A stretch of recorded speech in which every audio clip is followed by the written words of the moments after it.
बिस्मिल्लाहिर्रहमानिर्रहीम। अस्सलाम वालेकुम। उम्मीद है आप लोग सारे ठीक होंगे। जैसा कि आप लोगों को पता है, हम नॉर्मलाइजेशन के बारे में डिस्कशन कर रहे थे। हमने first normal form, second normal form, third normal form और BCNF देख लिया था। आज जो हमने डिस्कस करना है, आज हमने फोर्थ नॉर्मल फॉर्म डिस्कस करनी है। फोर्थ नॉर्मल फॉर्म में देखें क्या होता है। Basically a relationship is in fourth normal form if it is in BCNF and has no multi valued dependencies. क्या कहता है जी फोर नॉर्मल फॉर्म? एक तो शर्त ये है कि वो BCNF में होना चाहिए, ठीक है। और दूसरी शर्त क्या है कि उसके अंदर मल्टी वैल्यू डिपेंडेंसीज नहीं होनी चाहिए। अब ये मल्टी वैल्यू डिपेंडेंसीज क्या हैं वो भी हम देखते हैं। एक बार याद रखने के लिए, आप फोर नॉर्मल फॉर्म की बात कर रहे हैं तो इसका मतलब ये है कि उसके अंदर first normal form, second normal form, third normal form और BCNF होना चाहिए आपके पास। अब हम बात कर रहे हैं यहाँ पे फोर्थ नॉर्मल फॉर्म की मल्टी वैल्यू डिपेंडेंसी देखते हैं। अब multi value dependencies exist when a relation has at least 3 attribute, ठीक है। मल्टी वैल्यूड जौन सी हमारे पास डिपेंडेंसी होगी उसके अंदर कम अज़ कम आपके पास रिलेशन के अंदर 3 एट्रीब्यूट का होना लाजमी है। 3 एट्रीब्यूट मीन्स 3 कॉलम का। 2 of them are multi valued, उसके अंदर 2 जो से होने चाहिए वो मल्टी वैल्यूड होने चाहिए। And their value depend on only the third attribute, और उनकी वैल्यू जो है वो डिपेंड कर रही हो तीसरे वाले के ऊपर। 2 एट्रीब्यूट यानी कि आपके 2 जो हैं आप कह लें कॉलम, वो मल्टी वैल्यूड वाले होने चाहिए। मल्टी वैल्यूड तो आप समझते हैं ना, जो हमने पढ़ा था मल्टी वैल्यूड एट्रीब्यूट, वो होने चाहिए। और एक जो सा आपका कॉलम है वो बेसिकली डिपेंड कर रहा हो एंड देयर वैल्यू डिपेंड, और उन दोनों की मल्टी वैल्यूड की जो कॉलम है वो डिपेंड कर रहे हो आपके थर्ड एट्रीब्यूट के ऊपर। अभी हम एग्जांपल देखेंगे, आपको सारी बातें क्लियर हो जाएंगी। देखिए यहाँ पे सपोज देयर इज रिलेशनशिप, एक हमारे पास रिलेशनशिप है जिसके अंदर हमारे पास कितने एट्रीब्यूट हैं? 3। उनका नाम क्या है? ABC। A multi valued dependency exist if, ठीक है। मल्टी वैल्यूड डिपेंडेंसी एग्जिस्ट करेगी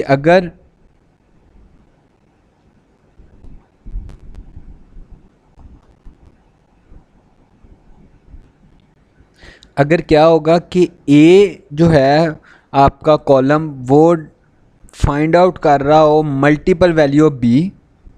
ए मल्टीपल वैल्यू फाइंड आउट कर रहा हो बी की, और ए ही मल्टीपल वैल्यू फाइंड आउट कर रहा हो सी की। वो देखें, वो जो ऊपर लाइन थी अभी, ये देखें, a multi value dependency exist when a relationship has at least 3 attribute. 3 attribute हो गए। 2 of them are multi valued, B और सी आपके मल्टी वैल्यूड एट्रीब्यूट हैं, ठीक है।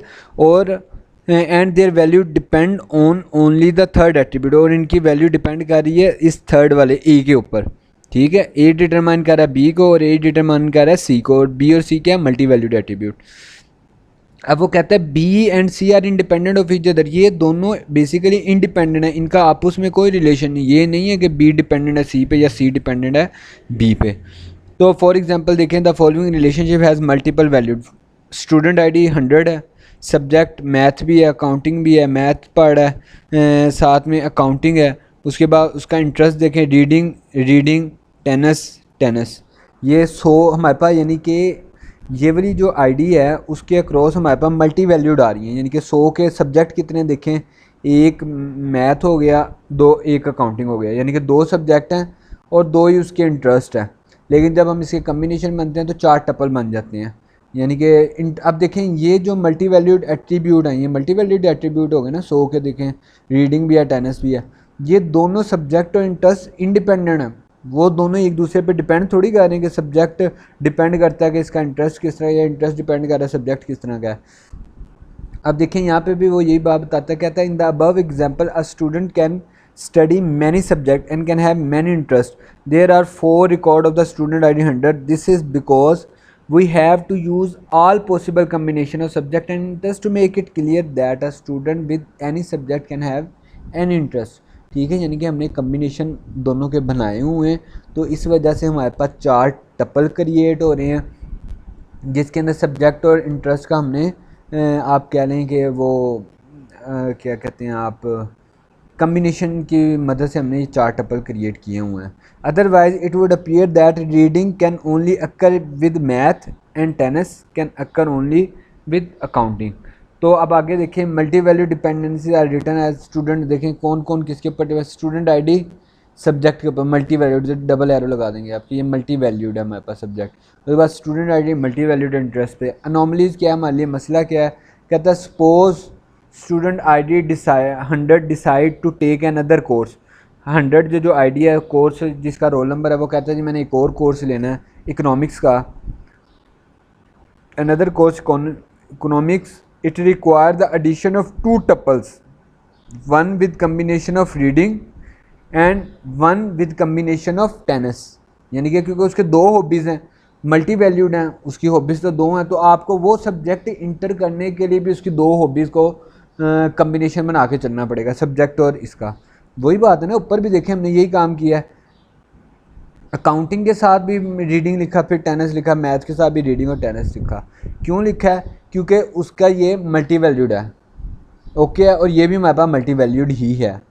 अब आगे देखें, similarly if a student want to drop a subject, all tuple containing the particular subject have to be deleted. अगर वो ड्रॉप करना चाहे तो वो उसका सारा डिलीट हो जाएगा रिकॉर्ड जो है। In order to eliminate these anomalies, आपको इस तरह की अनोमलीज रिमूव करने के लिए multi value dependency should be eliminated. आपको मल्टी वैल्यूज डिपेंडेंसीज रिमूव करनी पड़ेंगी।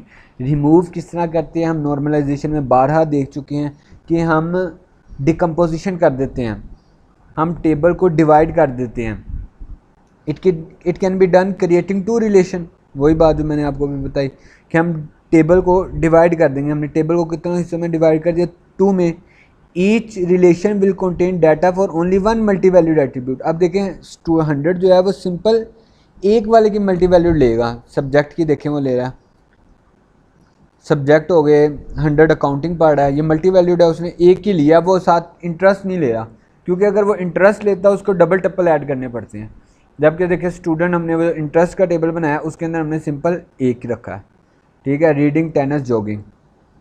यहाँ अगर हम 100 वाले की देखें तो सिर्फ और सिर्फ रीडिंग और टेनिस है, इंटरेस्ट उसका रीडिंग और टेनिस है, सब्जेक्ट वो मैथ और अकाउंटिंग पार्ट है, ठीक है तो मल्टी वैल्यूड ही देखें क्योंकि एक के क्रॉस 2 वैल्यूज़ हैं, एक के क्रॉस 2 वैल्यूज़ हैं। तो हमने बेसिकली क्या किया है, ये एलिमिनेट कर दिया है मल्टी वैल्यू डिपेंडेंसीज। अब लॉसलेस जॉइंट डिपेंडेंसी ये भी एक देख लें, इसे हम इंशाल्लाह नेक्स्ट लेक्चर में डिटेल में डिस्कस करेंगे, एक शॉर्ट सा रिव्यू आप देख लें।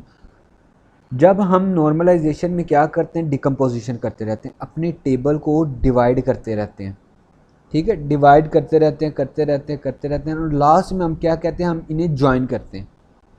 अगर हम ज्वाइन करें टेबल्स को, ठीक है, जो हमने डिकम्पोज किए हुए, फॉर एग्जांपल मेरे पास एक लार्ज टेबल था, जिस तरह फॉर एग्जांपल आप ये ले लें कि ये आपके पास एक टेबल था, ये एक टेबल था, आपने इसे डिकम्पोज कितना में किया, 2 में, 1 और 2।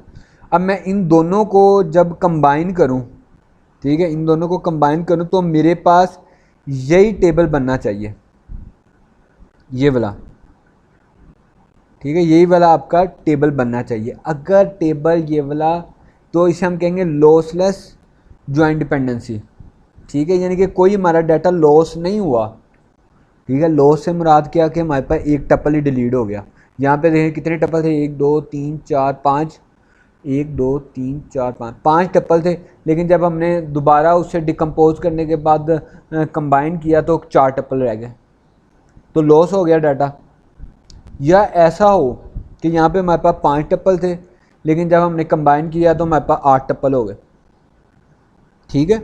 अगर ऐसा हो जाता है तो हमारे लिए मसले मसाइल क्रिएट होते हैं। अब यहाँ पे देखें वो क्या कहता है, a property of decomposition that ensure that no spurious tuple are generated. Spurious tuple basically क्या होते हैं, वो जो मैंने आपको भी एग्जांपल दी कि 5 रो थी हमारे पास, लेकिन जब हमने डिकम्पोज करने के बाद उसे कंबाइन किया तो 8 हो गई। वो जो 3 इजाफी टप्पल्स आए हैं, 3 इजाफी रो हैं, वो स्पूरियस टप्पल्स हैं basically. Are generated when relation are reunited through a natural join operation, ठीक है। वो ये कह रहा है हमारे पास नो स्पूरियस टप्पल्स आने चाहिए कि 5 थे तो 5 ही आए, 6 ना हो जाएं। बात समझ आ रही है कि हमारे पास 5 टप्पल थे, जब हमने उन्हें कंबाइन किया, यानी कि पहले डिकम्पोज कर करके जब हमने उसे कंबाइन किया तो हमारे पास 6 या 7 ना हो, हमारे पास वो 5 ही रहें। अगर वो 5 ही रहते हैं, ठीक है, तो वो लॉसलेस ज्वाइंट डिपेंडेंसी है उसकी, आप कह लें। ओके हो गया। नो स्पीरियस टप्पल्स आर जनरेटेड, कोई इजाफी टप्पल ना जनरेट हो। बाकी हम इंशाल्लाह नेक्स्ट लेक्चर में देखेंगे। अगर कोई कन्फ्यूजन हो तो आप लोग मुझसे पूछ लीजिएगा। Thank you so much. Allah हाफिज़।